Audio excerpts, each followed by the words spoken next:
Good morning, everyone. Welcome. Thank you for joining us today for a conversation focused on transforming the future of work. Concordia is university's fourth space physically located in downtown Tiohtià:ke or Montreal on unceded indigenous lands, is a literal space and a platform focused on working collaboratively with our community of students, staff, and faculty across disciplines to create programming that fosters knowledge sharing, community building, and impact through public engagement. So to that end, we are very pleased to invite your participation in today's proceedings.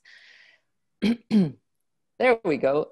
Pierre-Yann Dolbec is an assistant professor marketing and Concordia University research chair in complexity and markets.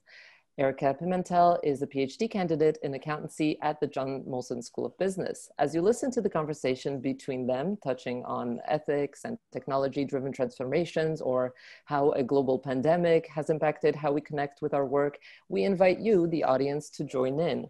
Please light up the chat with any commentary that you might have throughout. And if you'd like our conversation lists to address any questions you might have, we invite you either to raise your virtual hand and we'll unmute you so that you can speak, or if you're more comfortable writing, please pop your questions into the Q&A box. This conversation is being recorded and will be released as a podcast through our channels on social media at CU4Space and our website, concordia.ca/4. On that note, I hand things over to you, Pierre-Yann. Welcome.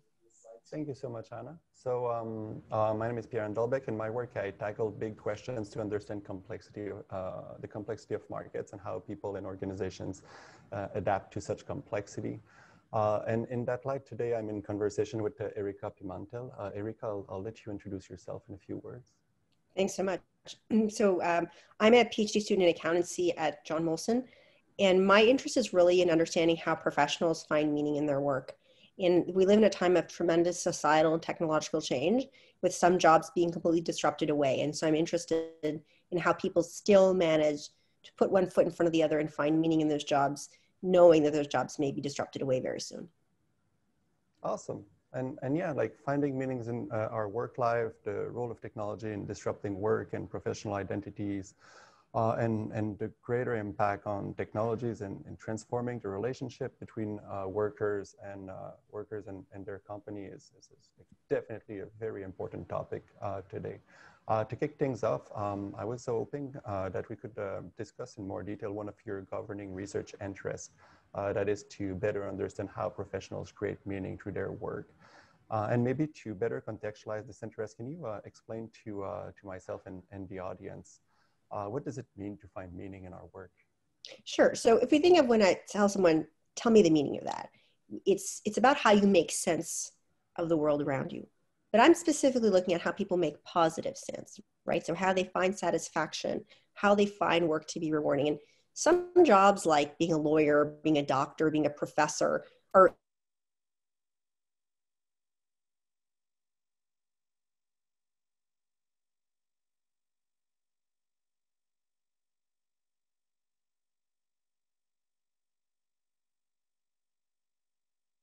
job, and every day they get to help people and save lives. So that job is very easy to find meaning. Whereas some jobs may appear to be more unlikely to find meaning. So let me take an example. If you're a zookeeper, is that a job that may prefer deep personal meaning? Well, actually, there's been research that suggests that zookeepers experience work, many of them, as a calling, because they feel like it's their job to protect the animals. So the main thesis of my work is, look, we all have to work. Very few people have won the lottery or are, independently wealthy so much so that they don't have to work. So let's try to make it something that's positive. If it's something that we have to do, something that can be personally gratifying, although maybe easier for some than for others. Amazing. And that hits very close to home, because I definitely define myself as an individual through my work. So I can easily relate to this. Maybe why is it so important to define ourselves through our work, and what are some pros and cons of doing so? That's a very good question, because look, when you become so deeply wrapped in and around your work, what happens if something bad happens? You lose your job, you get fired, you become sick, and you can no longer work. So one of the dangers of attaching too much meaning to your work is that nothing else starts to matter. And you also start to make personal decisions that sacrifice everything in the name of work. And I think that's very, very dangerous. As someone who spent a large time of my life becoming a CPA, working in a public accounting firm, that is a very personal issue for me about becoming too wrapped up in your professional identity. But the positive is that if you do become deeply engaged with your work, you can become part of a larger community. And so you can become part of a community of accountants, a community of doctors, a community of lawyers, or a community of whatever group. And that in and of itself can be very rewarding. So we have to separate sort of the individual, the psychological aspects of meaning, the individual senses and attitudes toward meaning, compared to the social, more sociological approach, which allows us to think how meaning is created through interactions, through the confluence of individuals working together. Okay. And I mean, that I guess echoes like a lot of conversation that's happening in the media around work-life balance. Maybe like, would you have, if I wanted to have more life than work in my life, would you have like some advice on how not to become so wrapped up that you might have uncovered in your work or read in the literature? I really think that the line becomes blurred when you lose yourself to work, when you're willing to compromise too much. So one of my studies looks at how auditors engage in work that seems completely at odds with ethical norms of behavior. And it's when you start to let go or put the work in front of your own values and what you know to be right from wrong that I think becomes the real danger when work takes over from life. So in this particular study that I did, the auditors explain that we engage in this seemingly unethical behavior, but it's because what they do allows them to satisfy what they think is their commitment to the community at large. So they have these rationalizations that allow them to position their ethical dilemmas differently. So I really think to come back to your question is asking yourself, what matters to me in this world? What are my values? What are my ethics? And if my work can be in satisfaction of that, great. Then there's an alignment there, and maybe you can get some personal satisfaction through your work, but you have to be prepared. You can't compromise too much in the satisfaction of work and the achievement of work. I think that's very dangerous. Okay. So maybe if I riff on this, does that mean that if I can better express who I am through my work, then that's more of a positive route to finding meaning? Yeah, and the literature talks about a process called job crafting, where you focus on the elements of the job that you find most rewarding. So it's not to say you don't do your job, but you sort of adapt your attitudes and your outlook to put an emphasis on the parts of the work that matters most to you. So for instance, if I'm an academic, an academic's job is research, teaching, and service. Well, if I really feel like it's important for me to connect with the world beyond my research, and that's something I have a personal project that matters to me, I can job craft, I can focus on the element of being an academic. Maybe that's teaching, maybe that's service, that allows me to be in service of that objective. So as long as you can have an alignment of your priorities within your job, I think that the two are sort of in simpatico. But some jobs just don't allow that, right? If your job is to defend the worst murderers in the world, that's your job.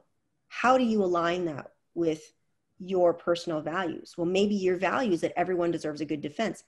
That's how you get up in the morning. That's how you do it. But it's really getting that alignment, I think, is important. So are these, and I don't know if there's research on that topic, but are these, does that mean that the goals or the objective of your job and your own goals and objective as a human being are kind of in interaction and forming one another? And by that, I mean, can your job reshape who you are as a person versus you finding meaning and expressing who you are in your job? That's a really good point, Pierre-Yann. And talking about how folks are enriched through their work, the other way around, I haven't seen any research on that, because that sounds like, I think that would be a beautiful thing to achieve, but we have to be very careful, like you're not being taken in by the game, that you feel that your work is enriching you. But certainly there are certain professions where I imagine that could be possible. For instance, let's say you have a job that allows you to travel and that you get to see the world in ways you could not have done before. You know, as an academic, I went to HEC Paris last year. I got to live in Paris for a semester. That was very personally enriching. And I got to grow as an individual by getting to live abroad, by getting to see different cultures while I was traveling through Europe. So yeah, certainly my job as an academic enriched me as a person.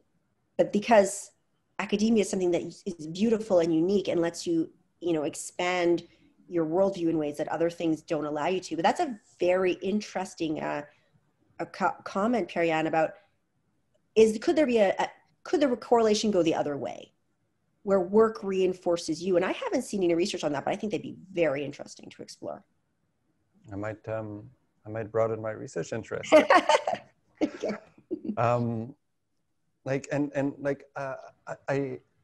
I love how you approach work, and I think that really resonates with me, mostly because like I'm so work driven, but I could see people being very critical of that kind of perspective on work, especially if you consider, you know, like we're in a, like over the last 40 years, we've been in a very strong reorientation of our cultural life toward neoliberalism, and we're kind of expected to be defined by work now. You know, we need to be these self-entrepreneurial subjects who define who we are. And as you make very clear, work is one avenue that we have to do this. Like, does this impact your work? Like, if we want to be a bit more critical about this and see where neoliberalism or maybe other ideologies fit in the way that we relate to our work, how could we do this? I think that you really hit something very important, is that we cannot just look at achieving meaning through work as something in service of making our employer more profitable. And you know, we're just following along on the train. And it's very interesting because I have a paper that I'm working on right now where I take this idea of the entrepreneurs of the self, and I look at how the pandemic impacts accountability relationships between employers and employees. And the thesis of the paper is that when confronted with a humanitarian crisis like a pandemic, the employers don't say to themselves, well, wait a second, we should do whatever we can to keep these employees' jobs. Rather, they lean in on the employees, and the employees are sort of like pushed even further into that role as entrepreneurs of the self, and they draw on the employees' it's seemingly unending willingness to give of themselves to the organization. I mean, these employees in the organization, the employees that I interviewed, took a pay cut knowing that there would be no hours cut, just because they felt that it would be in service of, to show to the organization that they were part of the team.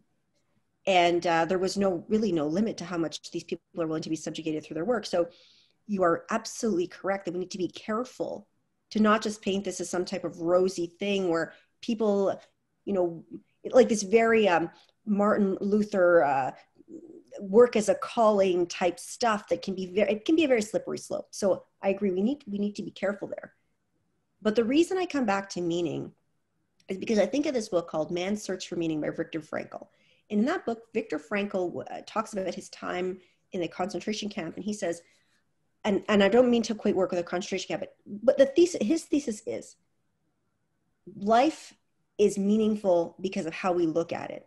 And we can take the depths of the most dark times of our life and we can get through them if we can continue to maintain our eye on what is our purpose and reposition in our own minds what our outlook is going to be.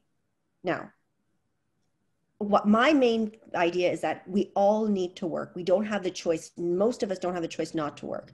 So let's try to find something to approach work in a way, whatever it is that we're going to do, in a way that aligns with our core values. But I absolutely agree with your point, Pierre-Yann, that we cannot go out this blindly and let ourselves be constantly, as Foucault says, alienated from our humanity in achievement of corporate profits. I think that that's a very good point. There's research that's, you know, that talks about the social contract that used to exist between employers and their employees, how, you know, when the boys came back from the war, everyone who wanted a job could get one and they could have a job for life and you get a gold watch after 25 years.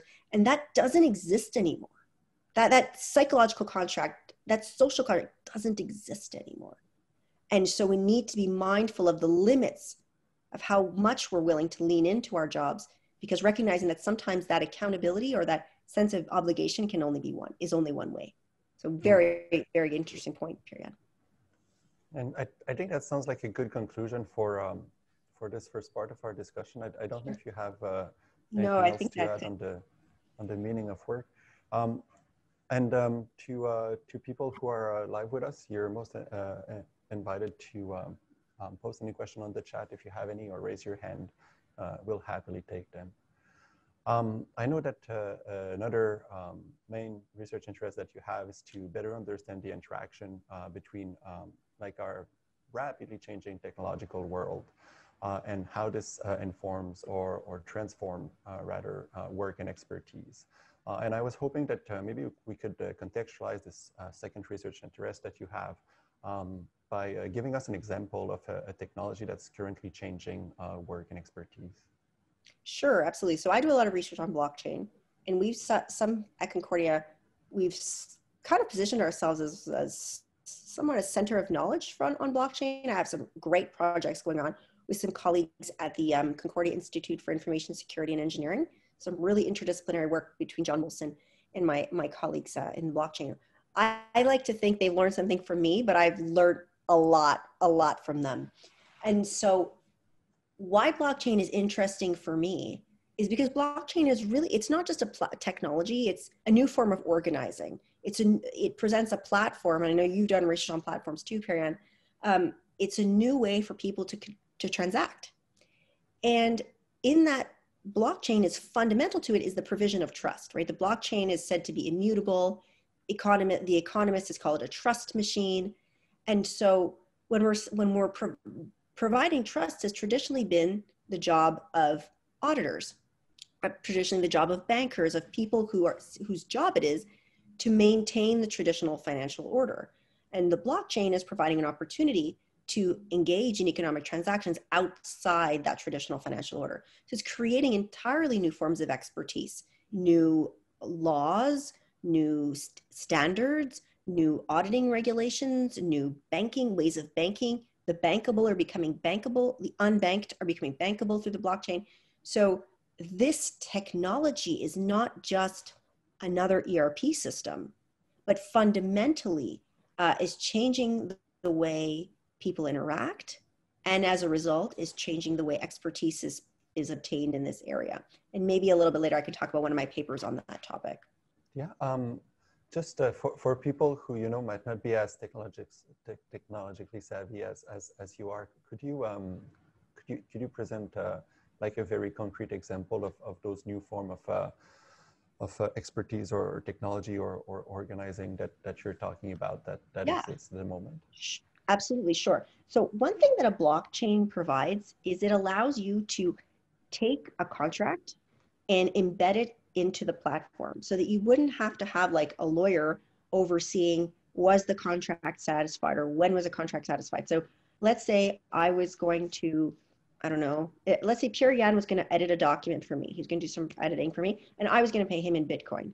So we could have we could put that contract coded into the blockchain, and as soon as he would be done his work, he would get the funds.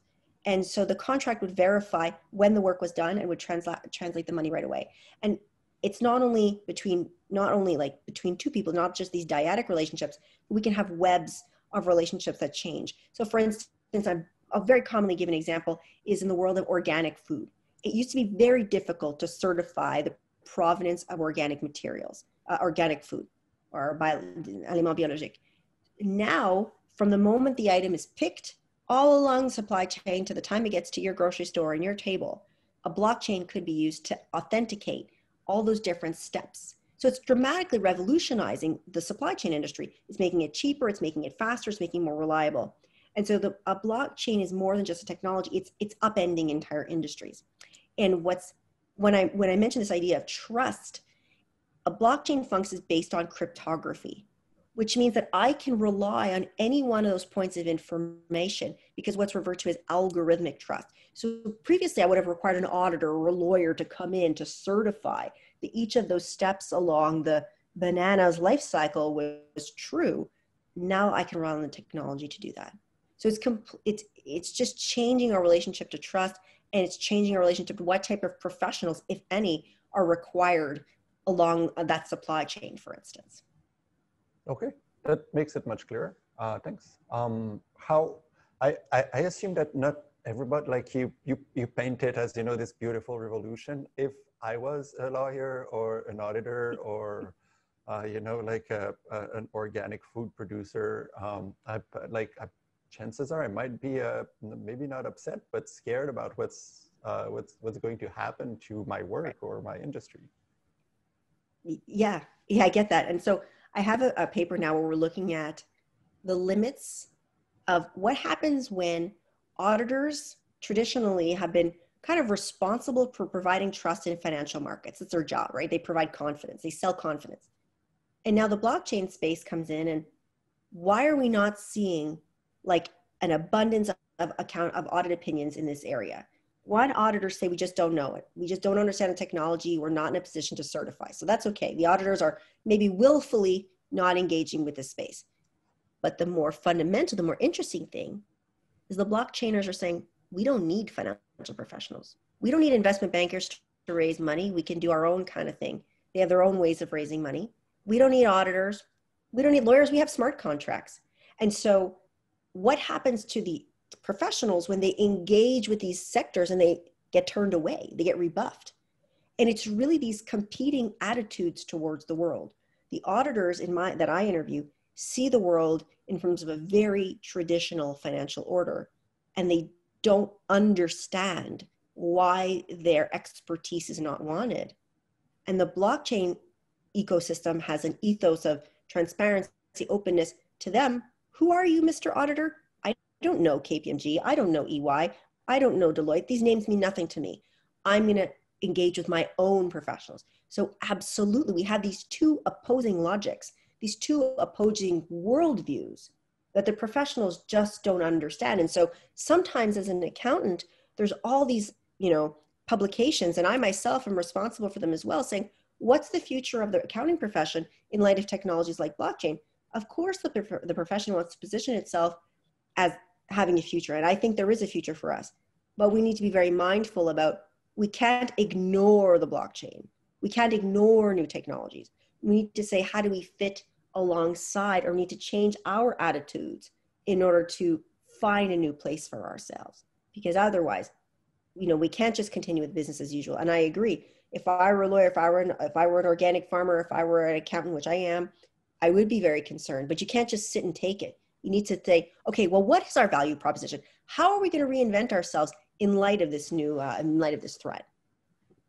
I find this interesting because, like, a few years back, I was studying fashion blogging, like very different industry, and we found a similar transformation with how fashion bloggers, just by the kind of a different dynamic, because trust wasn't so much of a concern here, but how fashion blogger, just by engaging in the market, were reshaping not necessarily the expertise, but the work that other market actors were doing.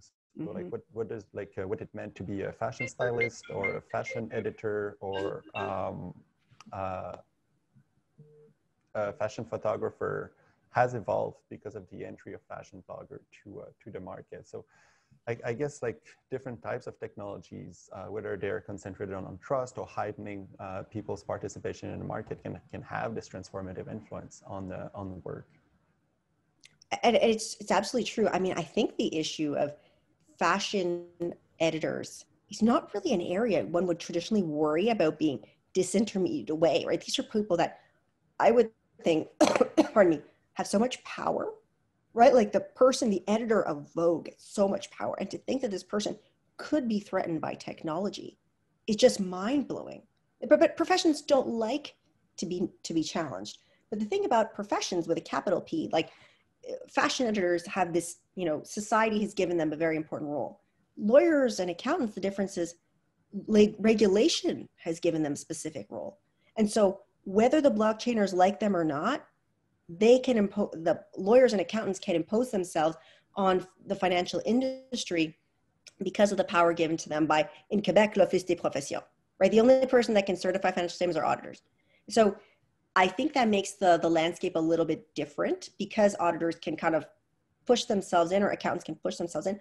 But certainly in the example that you gave, the fact that something that you would have never considered, like fashion editing, could be upended by by technology. It's so interesting. I mean, do you have any other insights on that you wanted to share? Because I think that's who gets to look into that world, you know?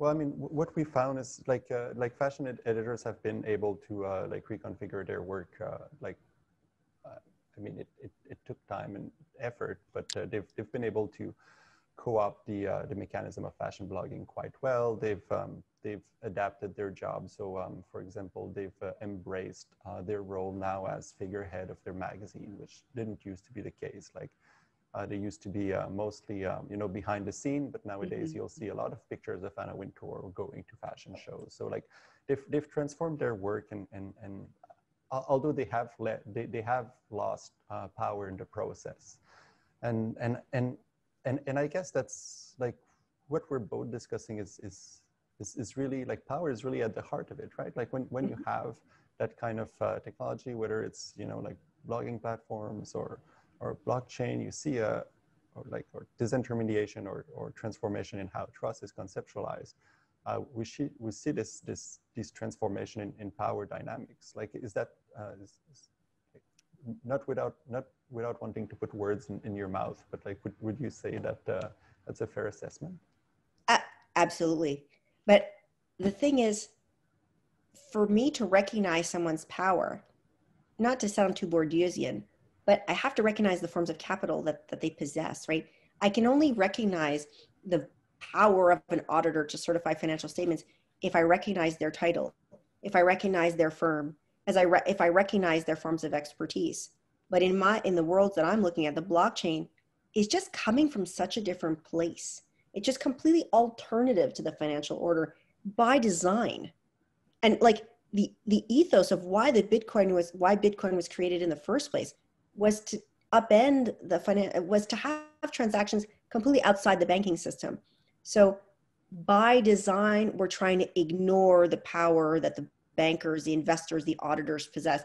And like originally, even the Bitcoin white paper was a little bit more apolitical, but the founder of Bitcoin, the pseudonym, the individual or group of individuals was Satoshi Nakamoto. And as time went on, the readings, some of his or her blog posts or things we can read about this person became more and more political, and it became more and more anti-established financial order. So how does this affect the blockchain sector now? If someone in the blockchain sector wants to get assurance, they're not going to look to a financial auditor because they don't recognize the value, the power, the capital of those individuals. They have their own forms of expertise, their own auditors that exist. So they're within the blockchain ecosystem. Power brokers are emerging in the space independent of the traditional power brokers that we can see. And so I think, to come back to your fashion bloggers, if Anna Wintour is like positioning herself based on as a figurehead, I imagine that within the blogger community, other types of power dynamics are happening in there as well, to sort of, you know, have a parallel system of power and hierarchy and prestige that is emerging. Is that fair? Oh yeah, like you have these top bloggers who now earn, you know, hundreds of thousands or millions of dollars, start their own brands or media empire. So we definitely see this this parallel game being played out. In the world of fashion, like something that contributed to the destruction of value for more traditional profession was like the slow death of the news media and the traditional news media industry. And like that might be a bit of a like left field question, but like if you look at what's happening in the legal system at the moment in the US with like how Trump is utilizing the Supreme Court, or how William Barr has been politicized in his profession, like could this provide kind of a jolt for the introduction of like the greater introduction of blockchain to legal transaction, or do you have other example of jolts happening in the finance world or in accountancy that could like help inform this question? Yeah. So I think the problem is people are realizing that within the financial world, you have to pay to play, right? Like certain people control the narrative. And we see studies on like SEC standard setting activities where there's a lot of politicking that goes into how the rules of the game are set and who sets the rules and who they apply to. So one thing that we're seeing that's new in the blockchain sector is called decentralized finance. And it's really taking lending transactions and moving them onto the blockchain. And new types of transactions, it's not just replicating traditional lending operations onto the blockchain, but also having completely new things. So like we know about stock options. We know they exist in the real world. That kind of thing exists a little bit. There's things called stable coins, which are, kind of draw on that idea in the blockchain space. So the challenges that people have getting a fair shake in the traditional financial system are what are promoting people to look for alternatives. I'll just give you a personal anecdote. When I was on exchange last year, it was very, very hard for me to open a bank account in France. I went, and at one point I got so fed up, I said, that's it. I'm just going with Bitcoin. I'm just going to use, it doesn't make sense to me that it's so hard for me to open a bank account. And there's no, I wasn't looking to borrow money. I was just looking to put some euro that I would be able to use for the time that I was there. And it's this frustration of saying, why can I not get a fair shake at just starting my life, starting a credit history? I need to get into an alternative system. So I think that the difficulties, also think of the financial crisis, fundamentally shook people's trust in who was the financial order there to serve, right? If you think of all those mortgages that were securitized and then sold to people based on something that they were not, was taking advantage of investors. And so I think that when fundamentally we stop trusting the institutions that we believe were set out there to protect us, as when people start to flock to alternative pathways or alternative programs like the blockchain. And in this case, if we think of the United States, if you fundamentally don't trust that the Supreme Court is out there to protect you or William Barr is out there to protect you, then you just lose faith in the system altogether. So. Okay. Yeah, I think that makes a lot of sense to me. Like the last topic I wanted to cover with you was how the rise of platform technologies, which really briefly mentioned, were affecting work. So increasingly, people are turning to services either as consumers or as worker, like Uber or TaskRabbit or DoorDash. And very recently in California, platform services like Uber just won a case that allows them to consider their workers as non-employees, which will definitely strongly influence the development of such services in our friendly southern neighbors. So there's work that talks about how the rise of such platform services have been kind of fueled by the 2008-2010 financial services, like massive layoff of people. Earlier, you were talking about, how this previous conception of work, of us staying for 25, 35 years, getting the gold watch, was dying. So platform services kind of rose from not the ashes, but the ruins of the 2008-2010 financial crisis that provided a pool of workers who were happy to take on these flexible arrangements because they have really no other option. And I thought maybe since we're kind of facing another tragedy, and I'm not a Schumpeterian creative destruction, this is amazing kind of a person, but maybe we could end today's discussion on the future of work by talking about a bit on what is the current health and maybe associated financial crisis will have, what kind of impact they'll have on platform and on the future of work. Yeah, when I saw the legislation that passed in California, I thought to myself, what we're going to see are two classes of workers are going to emerge. Their work is going to be, some people are just work is going to be acquired on demand. And I think there's going to be just an entrenchment of precarity for the people who have to work in the gig economy because that's all that they can get. And especially in the United States, they're excluded from social benefits, from health insurance, from any sense of stability that they can acquire. And so we'll have the folks who work in this constant state of limbo, of precarity, and then we'll have the folks who are able to get some type of permanent position. And I think that kind of divide was already there. There was always people that were working at the margins, who were unable, who were constantly in work insecurity, the working poor, people who, even though they were working, never could be paid a livable wage, and were in this constant rotating door of living paycheck to paycheck. But I think the gig economy is doing nothing to help those people. And this idea that these people are becoming entrepreneurs somehow is absurd. I think these people are being taken advantage of to no end. So I think I think the divide between folks who have a job that is permanent and have benefits and the precarity of these other people is just going to get worse and worse. I also think the research I've done some research on remote work. And I think, and this is sort of related to the first point, there's going to be a normalization of remote work. And so we're going to see, this comes back to this idea of workers as expendable. Companies are going to look wherever on the globe they can to get the talent that they need to do the job that they need to do. So this could mean that I could be working for a company. And if you look on job postings nowadays, you'll have like remote, work and job in Montreal or remote, San Francisco or remote. So we saw Facebook also was offering people could work wherever they wanted. They never had to come back to the office, but that's going to have a dramatic impact on labor, on the economics of labor markets.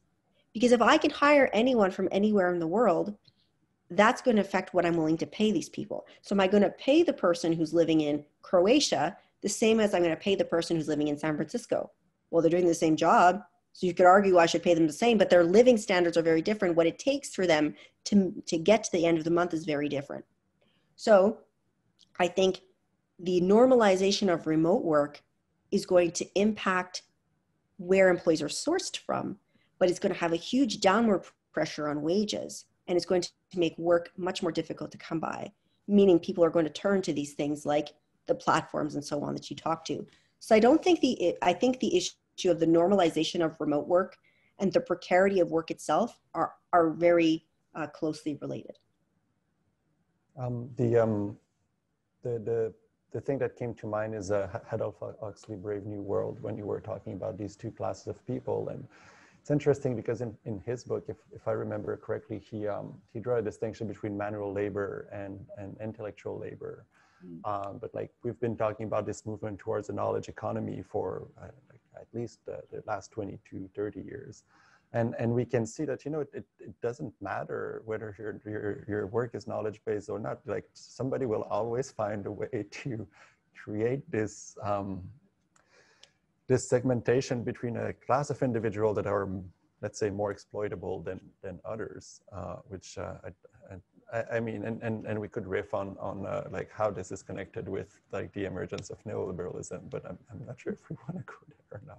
You know what? The only thing I have to say on that is, like, what's the end game? Is the end game to just make everybody obsolete? Like, I don't know, but that's just something I sometimes have these deep reflections on that. But sorry, I didn't mean to derail your comment.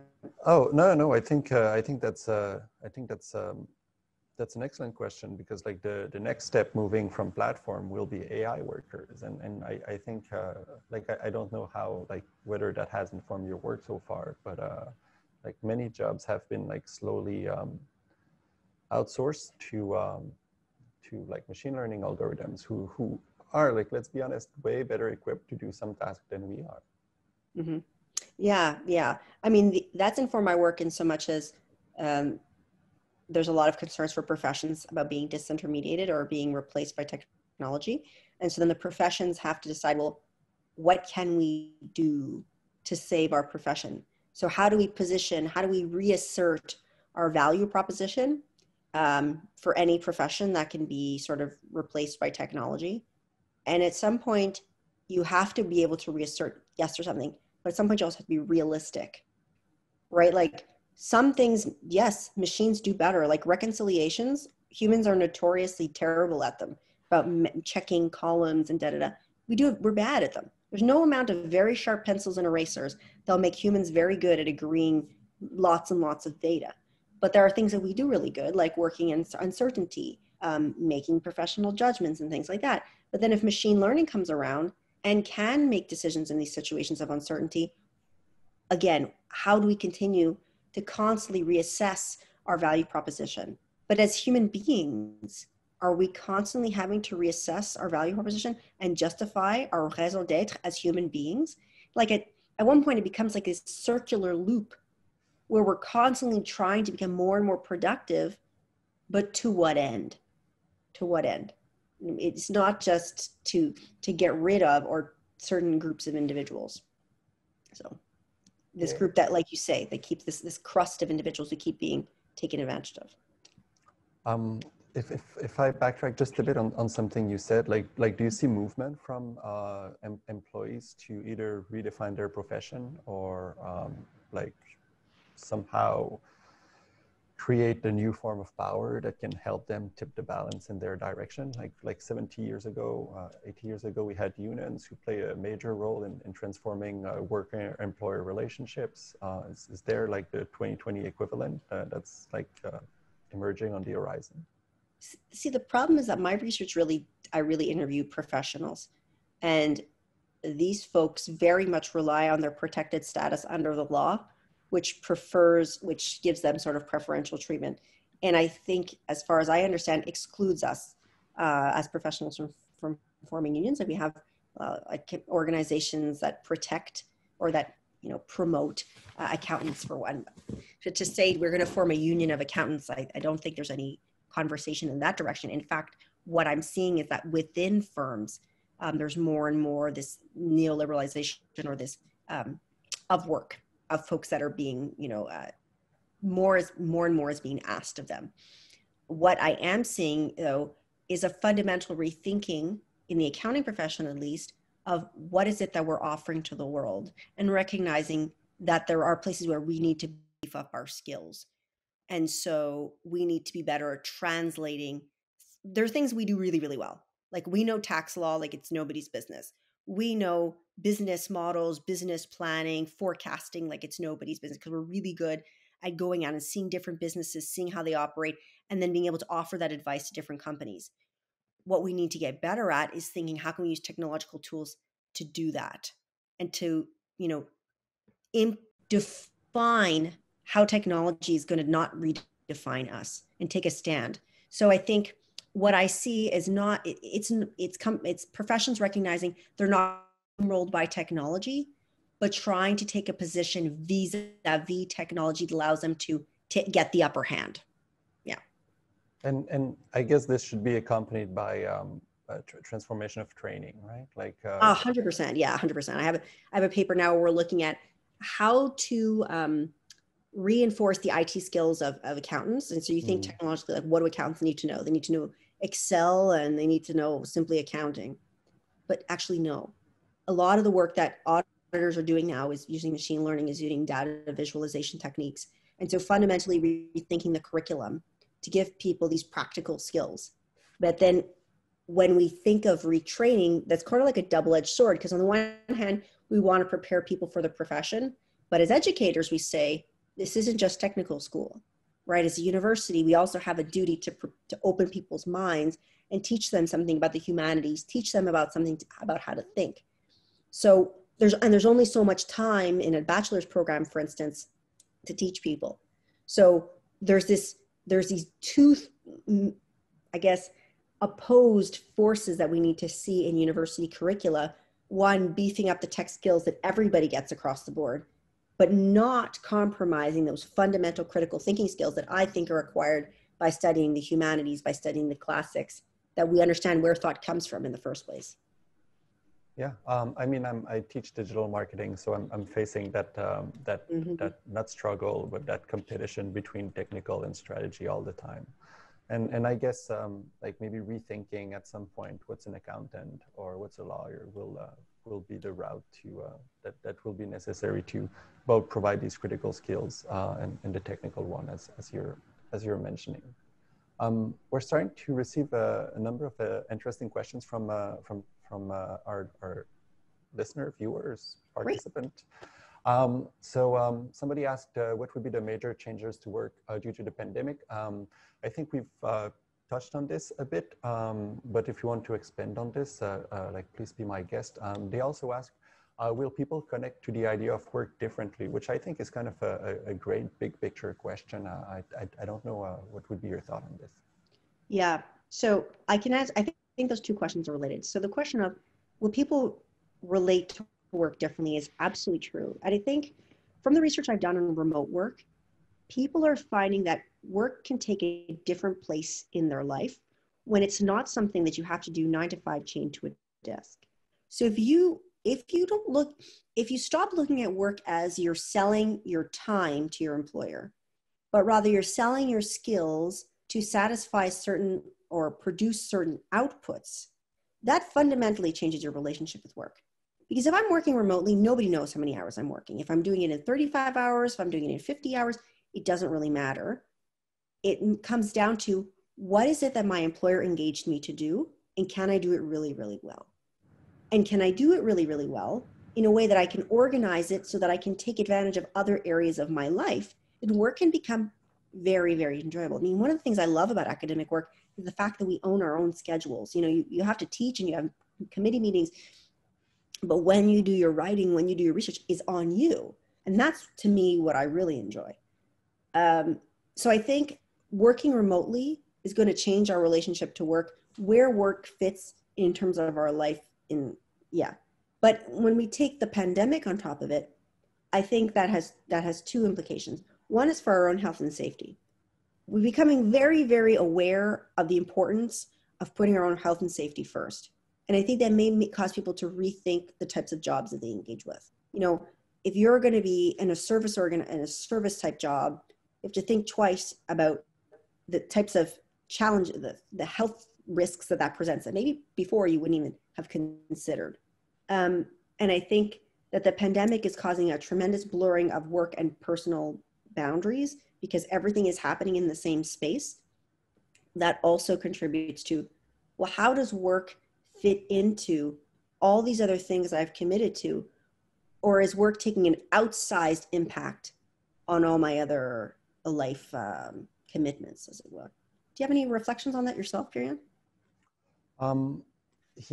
Like like your comment as the benefits of an academic made me smile because like I agree with you. Like I love the flexibility that my work allows, but I joke about it with friends and I say, you know, like I can choose to work the 70 hours I work in a week whenever I want, right? Yeah.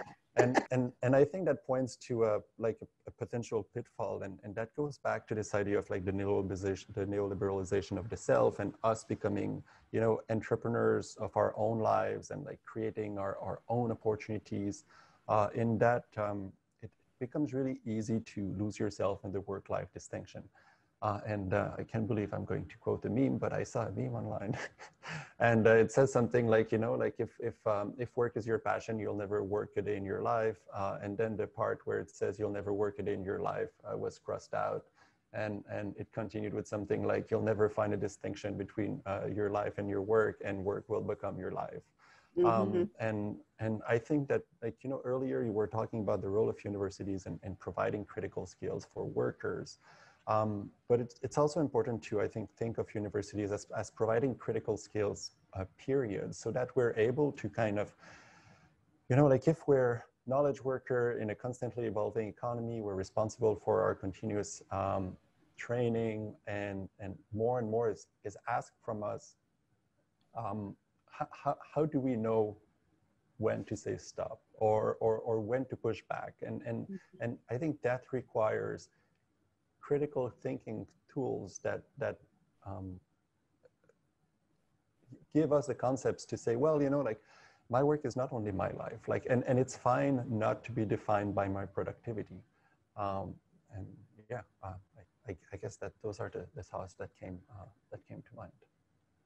I think as a university, we're not going to solve all of society's ills, but we need to be firm about what our role is first and foremost. And I was talking to a co-author about, we want to take an ethics framework for a paper. And we were talking just about like, you know, we were talking about, okay, there's deontology and there's utilitarianism and all this stuff. And I was thinking, oh man, I haven't looked at that stuff since I was like in high school. I thought to myself, what a waste.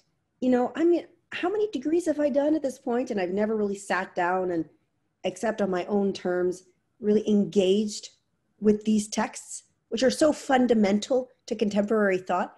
And I'm a bit old school in thinking that part of our job is just teaching people how to think, like you say, teaching critical skills, and not just looking at the humanities as social sciences as just a way to teach people business communication. That's not where our responsibility ends, but giving people the history they need so that they can be good human beings and good citizens too. You know, otherwise you can't be part of civil society if you don't know fundamentally where your country comes from or where you're, you know, wherever you're living, what its history is. So, but that's an aside. I think you had another question from the audience. Yeah, one of the questions we have is like from a research perspective, we discussed a few transformations that are brought about by digital platforms like transform power relationship, the transformation of financial transaction and changes in task or roles of professionals. Are there other issues that needs to be addressed or investigated that relate to digital platforms? One thing my research hasn't really looked at, but I think is really important, is privacy. It's sort of outside the scope of my knowledge, but I think that if we're all transacting online, there's constantly a footprint of all of our transactions. That data is very, very powerful and very, very, has huge financial value.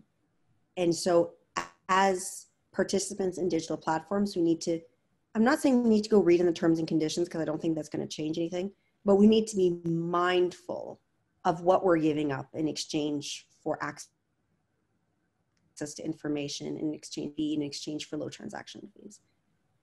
Did you have anything, Pierre? Yeah, I think a few things. I think one of the things that platforms are doing is externalizing a lot of the cost to workers. I know it's something we discussed a bit in the past, meaning that like it used to be that work would take on like they'll offer like benefits, or you know, like you were taxi drivers, you'll have a cab or you'll have sick days. And nowadays, you know, in a platform economy, workers are taking on these risks or these extra costs associated with their job, and this has implication in their lives and how they're considering themselves as workers. So that's a first thing that I'd see would be of an important route to study. I don't know if you have thoughts on that. No, not really. I think it kind of comes back to this point that we keep saying, that employees have to are giving of themselves, but there has to be a limit on how much they're willing to give, either if that's financially, if that's in terms of their own willing time and effort, and if it's in line with, as I said at the beginning, their values and ethics. And so when that relationship stops being productive for the employee or for the worker, it's time to reconsider what they're doing. The problem is now the lack of alternatives. You know, a lot of people in the pandemic, or the folks that I interviewed that are willfully taking a pay cut for the pandemic for the good of the team, a lot of them are saying to me, but I have nowhere else to go. And I'm like, but you're a CPA with 10 years experience, but there are no other jobs out there. And so fundamentally, the pandemic has put us in the economic, not recession, but downturn as a result of the pandemic has really put some employees on their back foot, where they're taking whatever their employer is demanding of them because they just think they have nowhere else to go. But I think, okay, if you're an employee and you're in that situation, and think to yourself, okay, maybe I'm on my back foot right now. I'm stuck in an uncomfortable situation. But take this moment to strategize about what is it that you're going to do to change things. That when the economy starts turning around, that you're going to start looking for something else. You're going to make plans to do something else, because you don't have to accept this forever. You know, this might just be a blip. But it's when we start to accept these things as fact, as forever, as entrenched, that they become entrenched, rather than just being like a temporary, oh, I'm taking one for the team, but they'll give it back to me next week. You know what I mean? Yeah. I think I might be a bit more pessimistic. Like another issue that what you're talking about made me think of is the increased inequality of wealth that might be associated with the creation of platforms. because you have these platform owners who are often, you know, like public companies based on a shareholder model with one or a few people at their helm, and like many of the companies with very high market caps come to mind here. And by externalizing cost, not only cost, but also function, like, you know, HR for platform is very different, I assume, because you don't really have to search for employees anymore. You can do advertising campaigns and people come and recruit themselves to your work. And you can create competitive mechanism for employees' payments that help drive down wages. So I think, like earlier, you were talking about these two classes of people as in terms of knowledge workers, but we might, like, what the platform economy might do, and I know there's literature out there on solutions on how to address this, is to like further deepen the gap between in wealth inequality. I hope you have something more positive, because I don't think that's the note I would like to end our conversation on. So if you know of like developments that can address this, or just anything more upbeat. I will just say that one of the benefits of remote work is that it does allow you to achieve a new type of balance that maybe you didn't have before. So some people are telling me that, you know, now they can go for a run in the middle of the day. They can be there to pick up their kids when they want, when they need to. If their kid has a pageant, well, nobody has pageants anymore because it's Corona time, but they can be there for their personal life when they need to be. And they can be more choosy about when they do their work around. So their work life can be around their personal life rather than before your personal life happened around your work life. So potentially one, it's just that the whole scheduling aspect of remote work can give you a better experience. That's my positive. That's my... I like this. And I think we can, you know, conclude our conversation on these two very opposite and I hope you're right, views on the platform economy and the future of work. My name is Pierre-Yann Dolbec. I'm assistant professor in marketing at JMSB. I was here with Erica Pimentel, a PhD student in accountancy and Concordia Public Scholar for Fourth Space. Thank you so much for tuning in, and I hope you found this conversation enjoyable. Thanks so much. Amazing. Well, thank you both on behalf of all of us here behind the scenes at Fourth Space for this animated, enlightening, accessible conversation. It's been a real pleasure for us to work with you, Pierre-Yann and Erica. We're so grateful for your time and your insights.